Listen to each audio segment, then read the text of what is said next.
মাওলানা রবিউল ইসলাম হাফিজাহুল্লাহ বলেন যে এখনকার মুসলিম মেয়েদের স্বভাব, মুসলিম মেয়েরা কিরকম হয়েছে তোমরা জানো? যে এরা অনলাইনের মধ্যে কিছু রিলস বানিয়ে এরা মিলিয়ন মিলিয়ন লাইক পাওয়ার জন্য অনলাইনের মধ্যে রিলস বানায়, ভিডিও করে। অথচ এদের জন্য যে পর্দার বিধান আল্লাহ পাক কতটা ফরজ করে, কতটা নির্দেশিকভাবে আল্লাহ সাল্লাম বলছেন, তারা মনেই করে না এটাকে। তারা সামান্য মিলিয়ন মিলিয়ন লাইক পাওয়ার জন্য রিলস তৈরি করে। আচ্ছা, যারা এতে করে কি হয়, যে যারা হচ্ছে এই ভিডিওটা দেখে, যারা তাদের রিলসটা দেখে, তাদের কি কোনো নজর লাগে না? তাদের কি বদনজর লাগে না? তারা কি খারাপ চোখে দেখে?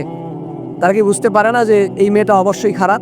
তা আল্লাহ পাক রব্বুল আলামিন যেখানে মেয়েদের জন্য পর্দার বিধান দিলেন, সেখানে তারা কিভাবে পারে যে এই সমস্ত কাজ করতে? অথচ আল্লাহ পাক তাদের দাম দুইটার মধ্যে বেশি বাড়ায় দিয়েছেন।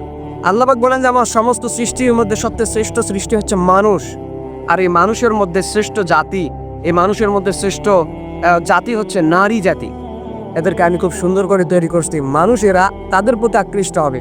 সুতরাং নারী জাতিরা যদি বুঝতো যে তাদের সম্মান কত, তাদের শ্রেষ্ঠত্ব কত, তাদের বরত্ব কত, আমার মনে হয় না যে তারা ভিডিও করা তো দূরের কথা, বাইরে বের হওয়া তো দূরের কথা, তাদের কণ্ঠস্বর উঁচু করে কথা বলতো না।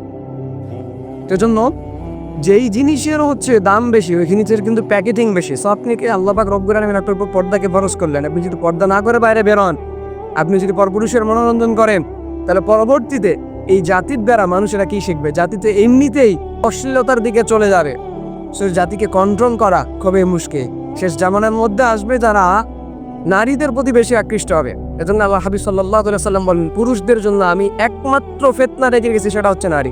পুরুষেরা কোথাও ধোঁকা খাবে না, পুরুষরা কোথাও ফিতনায় পড়বে না, শুধু এক জায়গায় গিয়ে তারা ফিতনায় পড়বে, এক জায়গায় দিয়ে ধোঁকা খাবে, সেটা হচ্ছে নারী।